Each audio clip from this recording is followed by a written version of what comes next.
Okay, this is for activity 1.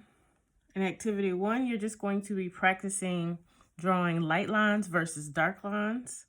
So remember, with your pencil, if you want to draw lighter lines, you're going to move your hand to the back end of the pencil, closer to the eraser. It gives you less control when you're holding the pencil, and you just want to work on drawing lighter lines. That means that you're not pressing down so hard on the paper. And it just gives you some light lines.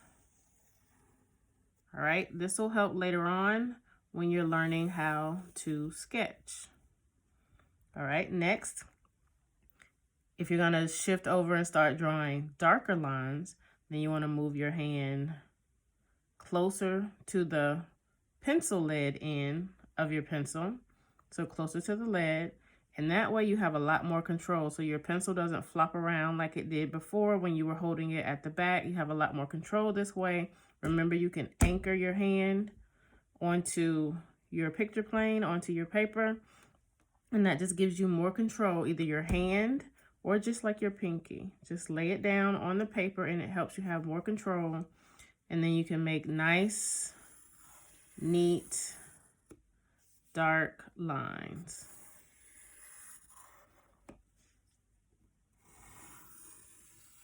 Remember to start and stop in the exact same place. If you are drawing some type of round or curvy or circular, really any type of shape, you want to start and stop in the same place.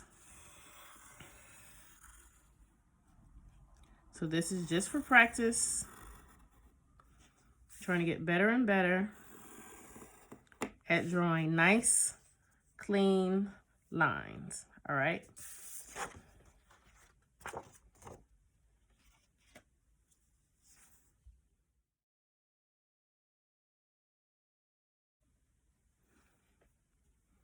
For activity number 2, you are going to work on drawing nice, neat, clean, closed circles.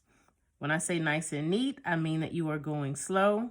You are drawing each circle by starting in one place and stopping in the same place. And when I say closed circle, that means that you do not want to do this. Meaning like it doesn't start and stop in the same place. So that's not what you want to do. So I'm gonna grab my eraser and erase this,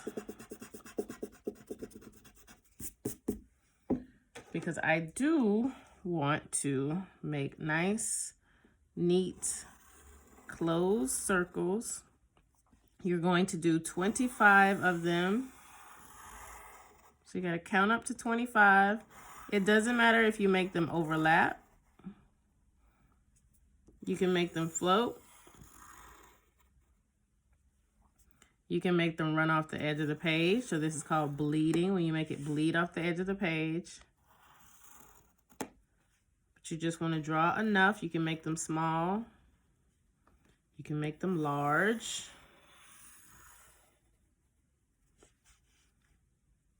You just want to do it 25 times, because every time you do it, you're going to get a little bit better at it.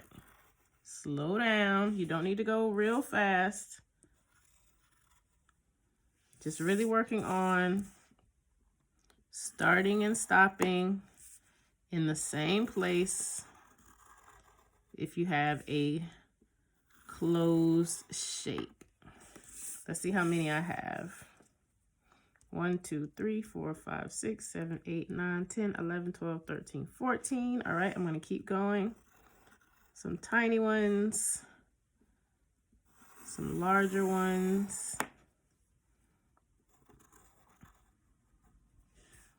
some that overlap.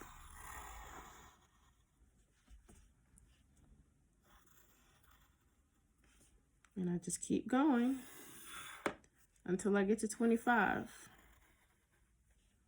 25 circles. I lost count. 1, 2, 3, 4, 5, 6.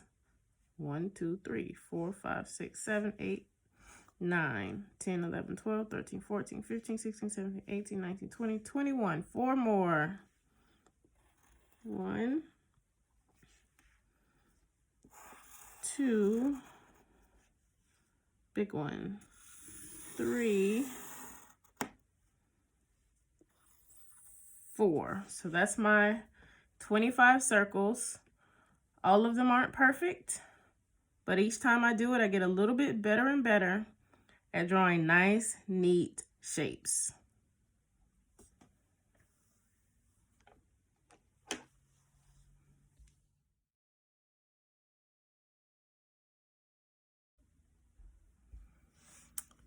For activity number 3, this one is called painting shapes. You are going to create a design using 6 lines. All right, so what that means is I am going to use lines across my page, and I want to make sure that the line starts at one edge and ends at a different edge. So if I do this, I can go 1 line, starting at this edge. I'm going to go to the other side. 2, this is my second line.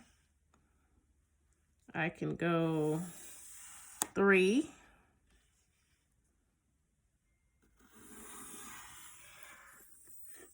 4,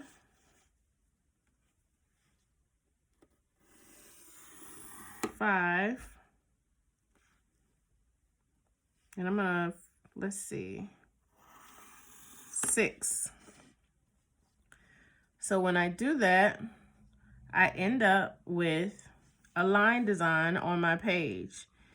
While drawing all of these lines, I end up creating shapes on the page. So this is a shape. This area right here is a shape. This area right here is a shape. This little tiny area is a shape. So I have all of these different shapes on the page now. Okay? And that gives me some different areas to paint.